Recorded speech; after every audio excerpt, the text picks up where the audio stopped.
hari igihe umuntu asaba igisubizo kimuvana mu bwiza bw'Imana. hari igihe umuntu atakamba agahamagara Imana, nyamara Imana yareba ejo hazaza ikabona izagutakaza. Ese ibyo usaba cyangwa ibyo nsaba biratuma tuzegera Imana tukayiramya? Kuko bavandimwe, ikintu kimenye, ikintu cyose usaba numara kugihabwa, habwa amavuta ahindura aho ugeze, habwa amavuta ahindura abantu ugendana nabo, habwa amavuta ahindura icyo gihugu. Nta gihugu kibi kibaho iyo ufite Kristo uragihindura. Ngo ya pastor, ngo ntabwo uzi ibihugu by'i Burayi, ngo hari ukuntu twacitse intege. No, nta mahitamo ufite, nta burenganzira ufite. Ufite Yesu muri wowe. Yesu muri wowe niwe byiringiro bihora.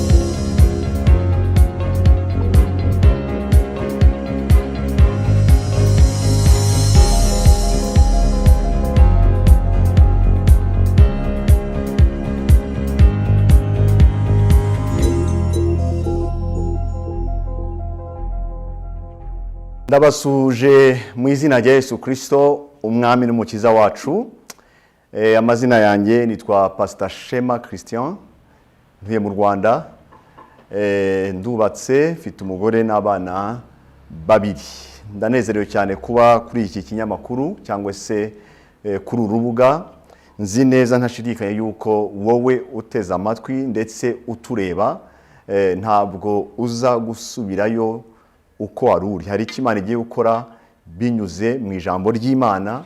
Imana yaduhaye kukugezaho.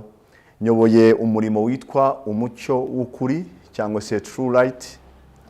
Ni ministry Imana idushize ku mutima kugira ngo twamamaze umucyo w'Imana ishobora byose mu mahanga yose. Umucyo rero nta wundi tuvuga, ni Kristo. Niyo ndirimbo yacu. Kristo niwe buzima bwacu. Kristo niwe byiringiro byacu. Kristo niwe nyigisho yacu. Rero ndahamya ndashidikanya yuko ugiye kubakwa n'ijambo ry'Imana. Ndagira ngo rero tudatinze dusenga Imana. Dusenga Imana hanyuma twumve icyo Imana mu minota mike ishoboka. Wowe nzi neza ko Uwiteka ari buvugane n'umutima wawe. Icyubahiro kibi cy'Imana. Reka dusenge. Mwami, turagushimiye, turaguhimbaje kuri Imana ishobora byose. Ni wowe Alpha, ni wowe Omega, kandi ni nawe byiringiro by'ubuzima bwacu. Tugiye kuvuga ijambo ryawe. Ngwino uribe inyuma kuko rirasize, ryuzuye imbaraga zawe. Ndagira ngo uribe inyuma kugira ngo umuntu wese mu mahanga yose ugiye kuryizera akarishira mu bikorwa, nyakubahwa Imana ishobora byose rimubere nk'uko abyizeye. Urakoze mu izina rya Yesu Kristo, amen. Mfite umutwe w'ijambo Imana ashize ku mutima igihe nateguraga kuza kubwiriza. Umwuka w'Imana yampaye teme ivuga ngo umukristo udahungabanywa n'ibihe, umukristo udahindurwa n'ibihe, umukristo udahindurwa n'ahantu, umukristo udahindurwa n'abantu cyangwa n'ibyo abantu bamuvugaho. Urwo ni rwo rwego nifuza ko uhagararaho kugira ngo ubone Imana mu buzima bwawe. Ni ukugera ku rwego rwo kudahindurwa, aho ukaba ku rwego rwo guhindura ibintu. Ntuhindurwe n'ahantu ugahindura ahantu, ntuhindurwe n'ibihe ugahindura ibihe, ntuhindurwe n'abantu ugahindura abantu. Imana ishime cyane. Yesu yabwiye abigishwa arababwira ngo dore nahawe ububasha mu ijuru no mu isi, ngaho nimugende mu mahanga yose. Ababwira ikintu gikomeye, arabwira ati nimugende muhindura abantu. Ntimuhindurwe n'abantu, ntimuzahindurwe n'ibyo abantu bavuga, ahubwo mujye mu mahanga yose muhindure umuntu cyangwa se abantu kuba abigishwa ba Kristo. Rero turi abantu, cyangwa se uri umumama, uri umupapa, uri umusore cyangwa se uri umugabo ufite umugambi cyangwa se ufite intego yo guhindura abantu. Ntuhindurwe n'abantu. Wowe muri wo harimo imbaraga zihindura aho ugeze, zidahindurwa n'aho ugeze. Muri wowe harimo imbaraga zihindura imibereho, zidahindurwa n'imibereho. Izo mbaraga nta zindi, nababwiye ngo nta wundi mvuga, ni Kristo, umwana w'Imana nzima wabambwe kubw'ibyaha byanjye nawe. Uri muri wowe rero Kristo arakomeye. Niko ijambo ry'Imana rivuga muri Yohana wa mbere ngo ndabandikira abana ndabandikira abakuru, ndabandikira, avuga abantu b'ingeri zitandukanye, arangira avuga ngo mwanesheje wa mubi, ngo kubera ko uri muri mwe afite imbaraga kuruta uri mu bisi. Hano hari ijambo rero muri Zaburi ya 84 umurongo wa 6. Bibiliya iravuga ngo hahirwa umuntu ugufitemo imbaraga, hahirwa abafite mu mitima inzira z'igisiyoni. 7, iyo banyuze mu gikombe cyitwa Baka bagihindura ahantu h'amasoko. Aho haca akarongo muvandimwe, iyo banyuze mu gikombe cyitwa Baka baragihindura, ntikibahindura, baragihindura, bagihindura ahantu h'amasoko, ahantu h'umugisha. Muri make, imvura y'umuhindo icyambika imigisha. 8, bagenda bagwiza imbaraga. Haleluya!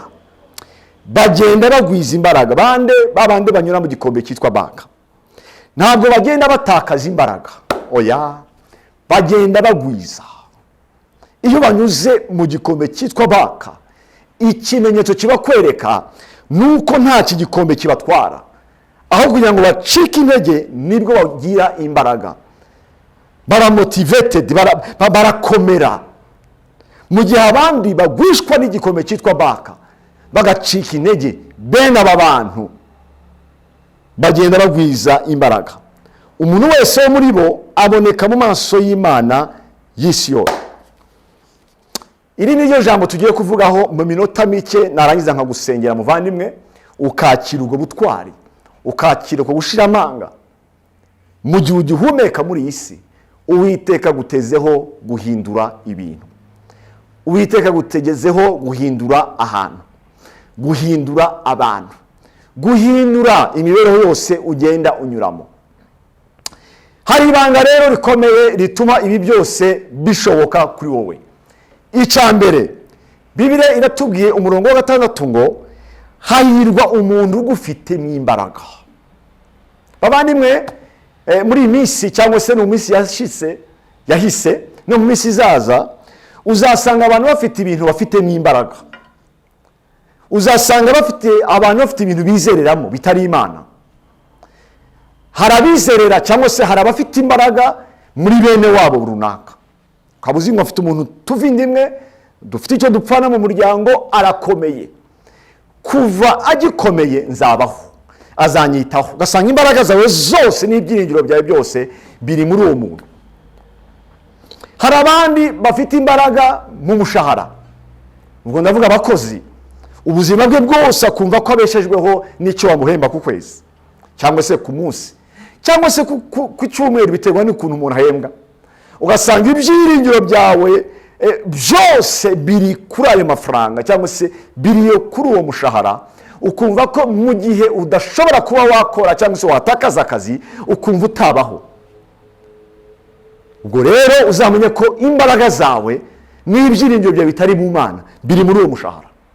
Bibiliya ngo aho umutima w'umuntu, aho ubutunzi bw'umuntu buba, ngo ni naho n'umutima we uzatura. Imana ishimwe. Hahirwa umuntu ugufitemo imbaraga. Imbaraga zawe zirihe? Aho nizaba ziri mu bwenge bwawe, aho nizaba ziri mu kazi, aho nizaba ziri muri fiance wawe. Ngo ndavuga bakundana banteza amatwi banandeba, jewe uriya muntu nambenga nzapfa.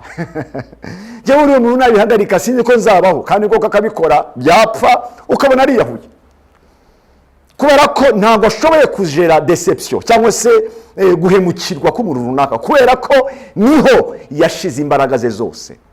Azi ko ubuzima bwe bwose buri muri uriya muhungu, buri muri uriya mukobwa. Uyu munsi ndagira ngo ngucomokora aho hantu, ngucomeke ahandi hadashobora guhemukirwa na gato. Nta muntu n'umwe ujya aba desi cyangwa se uhabwa deception yiringiye Yesu, ntibishoboka. Bibiliya ngo nta wamwiringiye wese uzakorwa n'isoni. Uyu munsi rero va aho hantu wari uri, wicomeke cyangwa se wihuze n'umwami Yesu. Niba utajya uhemuka, tumukoreye imyaka myinshi, nta n'igicucu cyo guhemuka turamubonaho. Yitwa Nihemuka, yitwa Bugingo, yitwa Mahoro, yitwa Byiringiro. hari abandi bagira imbaraga zabo cyangwa se aho bizerera mu bagabo babo cyangwa se mu bagore babo, ugasanga yaramutatse cyane. Si bibi gutaka ukunda, ariko hari urwego ugeraho ugasa nk'umuramya, ugasa nk'aho ubuzima bwe bwose buri muri uwo muntu mwashakanye. Oya, Bibiliya avuga ngo ntabwo icyubahiro cyane nzagisangira n'undi. Nta mwana w'umuntu n'umwe ugomba gusimbura Imana mu mutima wawe. Wamukunda kuko duhamagarwa gukunda, ariko kuramya, kumva ko atariho utabaho, ibyo ntabwo tubyemerewe. Yesu niwe Alpha, Yesu niwe Omega, niwe tangiriro, ni nawe ufite ijambo rya nyuma ku buzima bwawe. Bibiliya yatubwiye ngo hahirwa, dusubiremo, hahirwa umuntu ugufitemo imbaraga. Iri ni ryo banga rituma uca mu gikombe cyitwa baka ukagihindura ntikiguhindure. Ibanga rya mbere turibonye, tugiye kureba ibanga rya kabiri. Ibanga rya kabiri Bibiliya yatubwiye ngo kandi hahirwa n'umuntu cyangwa se n'abantu bafite mu mitima yabo inzira zijya i Siyoni. Iyo bavuze inzira zijya i Siyoni bishatse gusobanura iki? Iyo bavuze inzira zijya i Siyoni, mu yandi magambo, ni inzira zigana ku gukiranuka, ni inzira zigana ku guhesha Imana icyubahiro. Muri make, ikintu cyose ukora kikaba giherekejwe n'umugambi w'Imana, kikaba kirimo icyubahiro cy'Imana.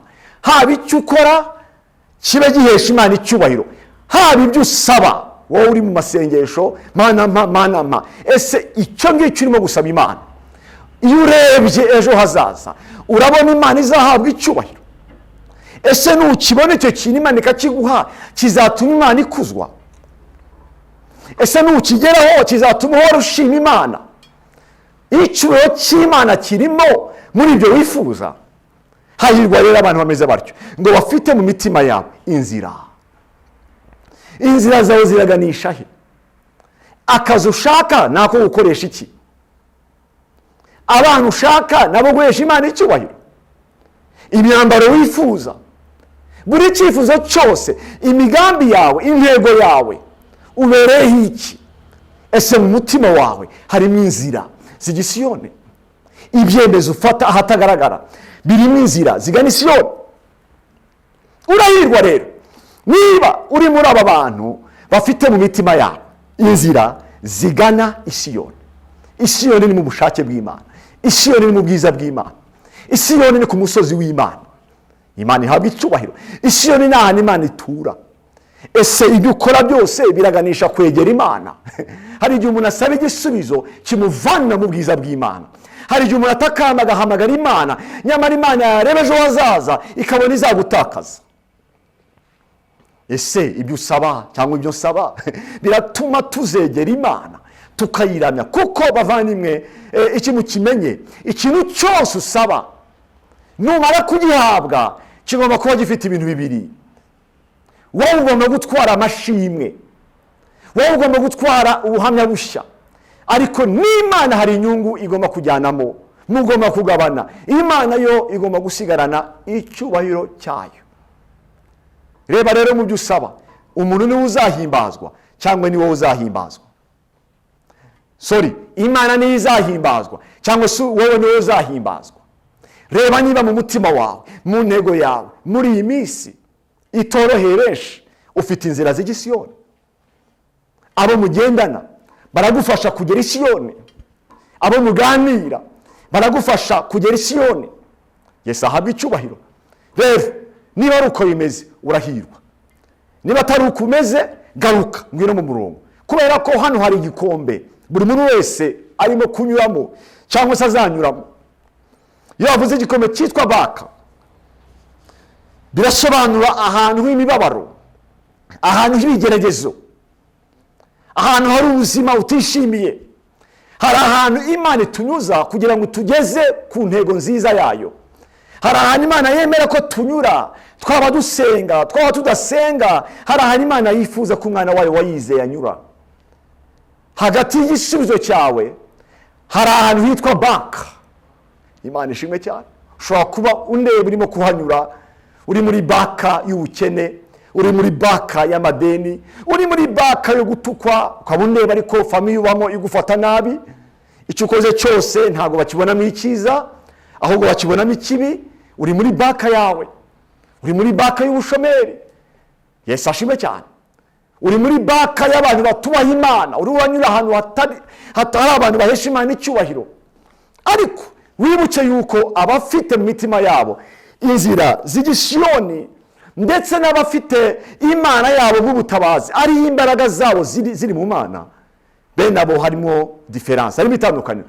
Ngiyo banyuze mu gikombe cyitwa baka, bagihindura ahantu h'amasoko. Ndasoreza kuri iri jambo kugira ngo dusenge.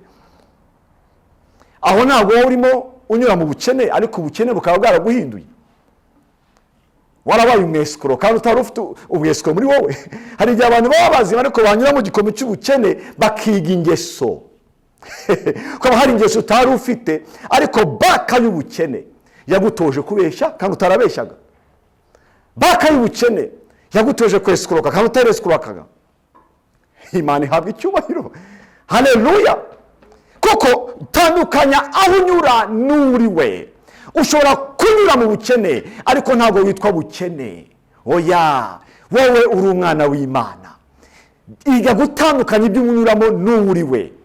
Yego, reka abantu bakwita umukene ariko nturi umukene, ni transite, ni ahantu urimo kunyura gusa. Niko kwa kundi umuntu anyura ahantu ari mu ndege akavuga ati tuzakora esikara ahantu runaka, ariko dukomeje kugenda. Natwe niko bigenda, hari ahantu tunyura, hanyuma kubera kudasobanukirwa no kutoba dufite Imana muri twe nk'imbaraga zacu, ugasanga aho hantu haduhinduye. Wibuke yuko iyo wanyuze mu gikombe cyitwa baka, bagihindura ahantu h'amasoko. Ese igikombe urimo kunyuramo cy'ubukene urimo kugihindura ahantu h'amasoko? Bisobanura ngo urimo kunezererwa Imana no mu bukene, nicyo bita guhindura ahantu h'amasoko. Imana ishimwe cyane. Urimo kunyura muri baka y'abantu batubaha Imana, urimo kubahindura cyangwa baraguhindura. Hari igihugu ushobora kuba urimo wagezemo uri umukristo, wagezemo uri umurokore wubaha Imana, ariko warahindutse. Twebwe ntabwo duhindurwa n'igihugu, duhindura igihugu. Haleluya. Twe ntabwo duhindurwa n'umuryango mubi runaka, duhindura umuryango. Umukristo aho umuteye hose aramera. Imana ihabwa icyubahiro. Umukristo wamenye Yesu aho umuteye hose, nubwo haba hari abantu bari komplike gute, arabahindura. Kuko iyo banyuze mu gikombe cyitwa baka, bagihindura ahantu h'amasoko. Yesu ashimwe cyane. Imana nidushoboza tuzakomeza inyigisho, turebere hamwe ibituma umuntu ahindura ahantu ntihamuhindure.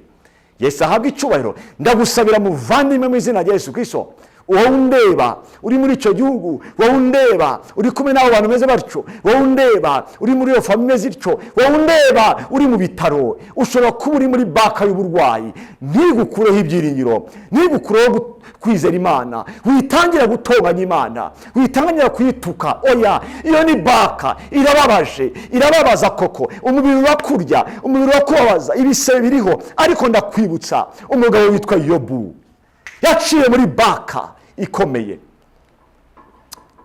Abana bapfira umunsi umwe, inaze zirarangira. Yesu ashimwe cyane. Umubiri we uramusezera. Atangira kwishimisha ururyo, ababara cyane, ataka. Mu yandi magambo twavuga muri ibi bihe ko ashobora kuba yaragwaye nka kanseri y'uruhu, urugo ruramurangirana neza, arashima biranga. Yesu ahabwa icyubahiro. Uwakamufashije witwa sheri we, uwo bakundana, umugore we, uwo babyaranye, amujomba indi baka, amujomba ikindi cy'agahinda. Aramubwira ngo wakwihakanye iyo Mana ko ntacyo yakumariye. Aho nawe nta bantu baba bariho kukubwira gutyo.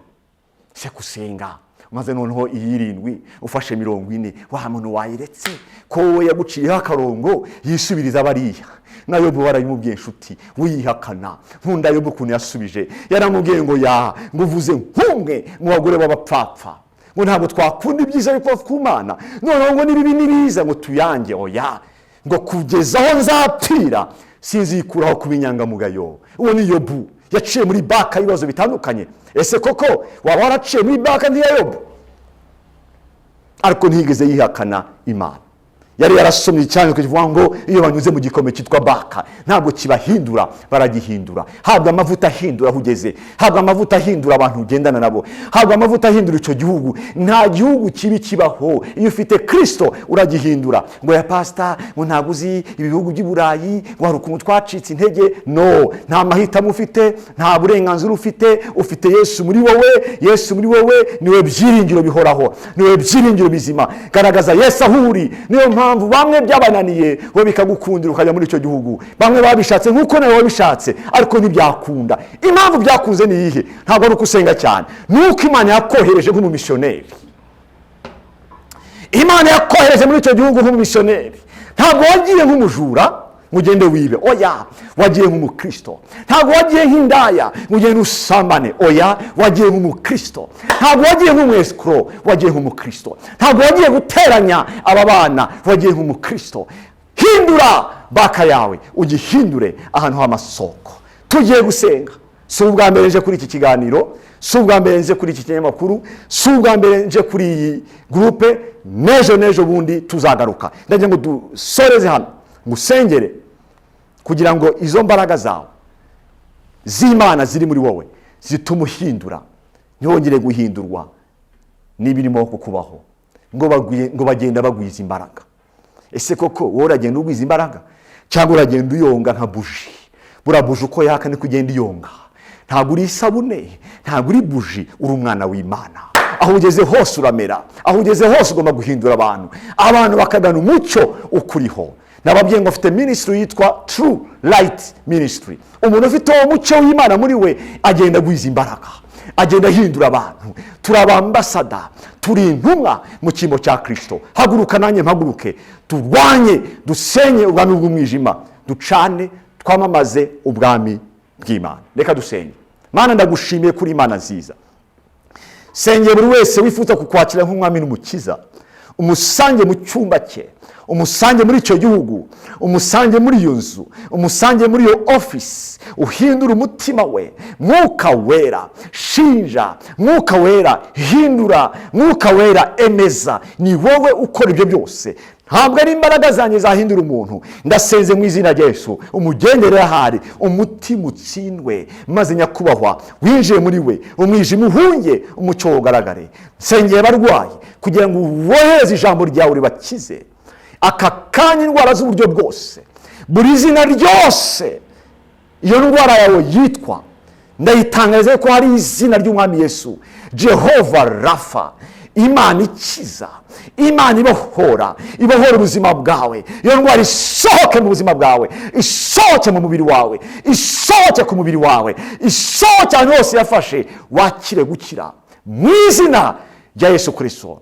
Abadafite akazi bari muri Baka y'ubukene, bari muri Baka y'ubushomeri, bari muri Baka y'amadeni. Mana nkorera mu mavuta wansize, fungura umuryango, aba bantu babura umuryango gusohokeramo, bishure ayo madeni, batabarwe Nyagasani. Abakora ubazamure mu mishahara mu izina rya Yesu Kristo. Maze iri jambo twize, Data uri inyuma, uhagurutse abagabo b'imbaraga zawe, abagabo n'abadamu n'abakobwa n'abasore buzuye imbaraga zawe, kugira ngo nibanyura mu gikombe cyitwa Baka bagihindure ntikibahindure. Urakoze, tubisabye twizeye mu izina rya Yesu Kristo, umwami n'umukiza wacu, amen. Imana ibampere umugisha. Ukeneye kuvugana nanjye, ufite icyifuzo cyangwa se ufite ishimwe, cyangwa se ushaka gushigikira umurimo nababwiye wa True Light Imana yashize ku mitima yacu, ni ngombwa kugira ngo uhinduke amaboko adushigikira, kugira ngo dukore umurimo w'Imana, tugere kure hashoboka. Satani tumwambura abantu. Tuzakoresha igitekerezo cyawe, ubushobozi bwawe, ubufasha bwawe. Haguruka ushigikira ivugabutumwa, n'Imana nayo izagushigikira. Imana ibahe umugisha. Nimero rero wampamagaraho cyangwa se watanga icyo cyifuzo cyawe ni 0788 52 25 84. 0788 52 25 84. Uri mu Rwanda wampamagara, uri hanze niyo nkoresha kuri WhatsApp wanyandikira, cyangwa se ukampamagara, biterwa n'icyo kikoroheye.